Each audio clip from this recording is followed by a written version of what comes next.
सीताराम हनुमान, सीताराम हनुमान। संपूर्ण भारत में सालासर बालाजी का एकमात्र ऐसा मंदिर है जहां हनुमान जी की दाढ़ी और मूंछ है। आखिर क्या है मंदिर से जुड़े रहस्य? आखिर क्या है वर्षों से जल रहे अखंड अग्नि कुंड का रहस्य? आखिर क्यों सालासर बालाजी का दर्शन अधूरा माना जाता है अगर आपने नहीं किया हो समाधि स्थल का दर्शन? हनुमान जी महाराज को क्यों चढ़ाया जाता है सवामणि भोग? आखिर क्या है सवामणि भोग की कहानी? इन सारे सवालों के जवाब के लिए आइए हम चलते हैं सालासर बालाजी भगवान की इस दिव्य धाम की यात्रा पर। हनुमान जयंती के इस शुभ अवसर पर हम आए हैं राजस्थान के चुरू जिले में स्थित सालासर बालाजी भगवान के दर्शन के लिए। मंदिर के निर्माण से जुड़ी कुछ रोचक कहानियां हैं, आइए जानते हैं इसके बारे में। सालासर हनुमान जी का ये मंदिर सभी हनुमान भक्तों के लिए एक प्रमुख तीर्थ स्थान है और ये मंदिर राजस्थान के चुरू जिले में स्थित है और जयपुर बीकानेर के राजमार्ग पर ये मंदिर बना हुआ है।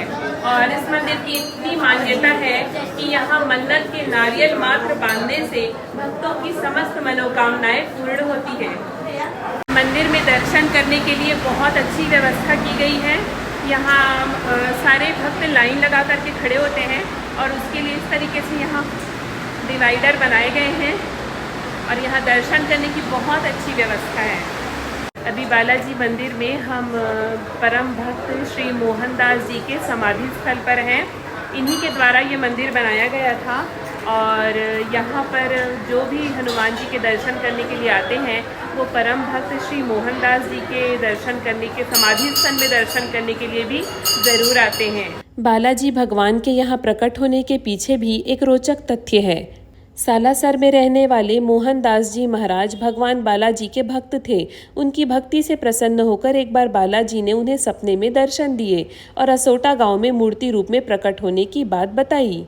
उधर असोटा गांव में रहने वाले एक जाट अपने खेत में हल जोत रहे थे तो उन्हें हल से कुछ टकराने का एहसास हुआ। हल को वहीं रोककर उन्होंने जमीन खोदना शुरू किया तो उस जगह से दो मूर्तियां निकली। जाट उन मूर्तियों को देख ही रहे थे कि उनकी पत्नी खाना लेकर पहुंच गई और उन्होंने अपनी साड़ी के पल्लू से उन मूर्तियों को साफ किया तो मूर्तियों में बालाजी भगवान की प्रतिमा स्पष्ट नजर आई। खेत में मूर्ति निकलने की बात तुरंत पूरे गांव में फैल गई। यह खबर असोटा गांव के ठाकुर को भी मिली और उसी रात भगवान बालाजी महाराज ने ठाकुर के सपने में दर्शन देकर कहा कि मेरी मूर्ति को बैलगाड़ी में रखकर सालासर भेज दो। परम भक्त मोहनदास को हनुमान जी महाराज ने मूर्ति रूप में प्रकट होकर अपने दर्शन दिए थे। भगवान का प्राकट्य यहाँ शनिवार के दिन ग्राम असोटा में हुआ था और यहाँ पर परम भक्त श्री मोहनदास जी का समाधि स्थल है। तो जो भक्त यहाँ हनुमान जी महाराज के दर्शन करने के लिए आते हैं वो यहाँ भक्त मोहनदास जी के दर्शन करने के लिए भी ज़रूर आते हैं। सालासर बालाजी धाम में नारियल चढ़ावे में खास तौर से रखा जाता है। माना जाता है कि भगवान नारियल के भेंट स्वीकार करते हैं और लोगों की मनोकामनाएं पूर्ण करते हैं। ये जो आप यहाँ पर देख रहे हैं इसे साक्षी पिलर के रूप में जाना जाता है। कहीं पर अगर किसी भी मंदिर का निर्माण होता है तो वहाँ पर इस तरीके से साक्षी पिलर जरूर बनाया जाता है। माना जाता है कि इसे मंदिर का साक्षी माना जाता है। आइए अब मंदिर के मुख्य द्वार में प्रवेश करते हैं और दर्शन करते हैं सालासर बालाजी हनुमान जी महाराज के। यहाँ श्री बालाजी की भव्य प्रतिमा सोने के सिंहासन पर विराजमान है। इसके ऊपरी भाग में श्री राम दरबार है तथा निचले भाग में श्री राम के चरणों में दाढ़ी मूंछ से सुशोभित हनुमान जी श्री बालाजी के रूप में विराजमान हैं। श्री बालाजी का ऐसा व्यस्क रूप यहाँ के अलावा और कहीं देखने को नहीं मिलता। इसी कारण भक्त इन्हें बड़े हनुमान जी कहकर भी पुकारते हैं। भगवान के हमें बहुत अच्छे से दर्शन हो गए, बिल्कुल आराम से दर्शन हुए और बहुत ही अच्छा फील हो रहा है भगवान के दर्शन करने के बाद। पूरे भारतवर्ष में हनुमान जी का ये एकमात्र ऐसा मंदिर है जहां भगवान की दाढ़ी और मूछें हैं। कहा जाता है कि भक्त मोहनदास को हनुमान जी महाराज ने स्वप्न में इसी स्वरूप के दर्शन करवाए थे, इसलिए बालाजी महाराज का ये मंदिर यहाँ इसी स्वरूप में विराजित है। मंदिर से जुड़े रहस्यों में आपको सबसे ज़्यादा हैरान करेगी लगातार 300 वर्षों से जल रही ये अखंड धुनी। कहा जाता है कि इसे भक्त मोहनदास ने 300 वर्ष पहले स्वयं अपने हाथों से प्रज्वलित किया था और इस धुनी की राख से बहुतों के दुख दूर हुए हैं। यही कारण है कि बालाजी के दर्शन करने आने वाले भक्त इस धुनी की राख को अपने साथ ले जाते हैं। इस मंदिर में बालाजी के परम भक्त मोहनदास जी की समाधि स्थित है। इस मंदिर की यही मान्यता है कि भक्त इनके दर्शन करने के पश्चात ही बालाजी भगवान के दर्शन करते हैं।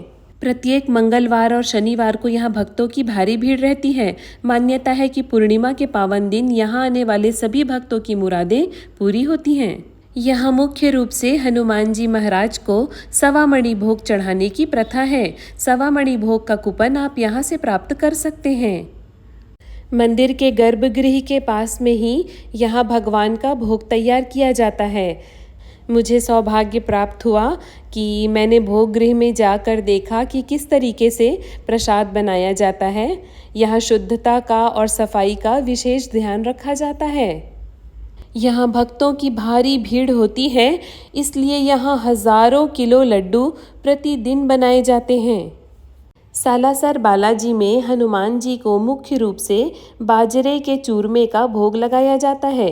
इसे भोग में क्यों लगाया जाता है, इससे जुड़ी भी एक रोचक कहानी है। ग्राम असोटा में एक जाट खेत जोत रहा था। तभी उसके हल की नोक से कोई कठोर चीज टकराई। उसे निकाल कर देखा तो एक पत्थर था। जाट ने अपने अंगोछे से पत्थर को पोंछकर साफ किया तो उस पर बालाजी की छवि नजर आने लगी। इतने में जाट की पत्नी खाना लेकर आई। उसने बालाजी की मूर्ति को बाजरे का चूरमे का पहला भोग लगाया।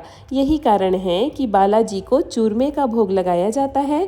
और क्योंकि उन्हें लड्डू भी बेहद पसंद है, इस वजह से यहाँ पर बूंदी के लड्डू भी विशेष रूप से चढ़ाए जाते हैं। यहाँ रहने के लिए कई धर्मशालाएं और बहुत सारे जलपान गृह हैं। यहाँ आने पर आपको रहने की, खाने पीने की किसी भी प्रकार की असुविधा नहीं होती। बालाजी भगवान के दर्शन करने के बाद हम मंदिर के बिल्कुल सामने वाली दुकान पर आए और यहाँ हमने देखा कि यहाँ हनुमान जी की बहुत सुंदर सुंदर सी मूर्तियाँ हैं। और अगर आप प्रसाद के साथ भगवान की मूर्तियाँ भी देना चाहते हैं तो आपको ये छोटी छोटी प्यारी सी मूर्तियाँ मंदिर के बिल्कुल सामने मिल जाएंगी। और ये देखिए, भगवान की ये मूर्ति कितनी सुंदर है और झूले में लगी हुई है, तो मैं इसे अपने घर लेकर जाऊंगी। हनुमान जी महाराज की असीम कृपा आप सभी भक्तों पर बनी रहे। इन्हीं मंगल कामनाओं के साथ आज का ब्लॉग एंड करती हूँ। मिलते हैं नेक्स्ट ब्लॉग में, तब तक के लिए जय श्री राम, जय हनुमान जी की।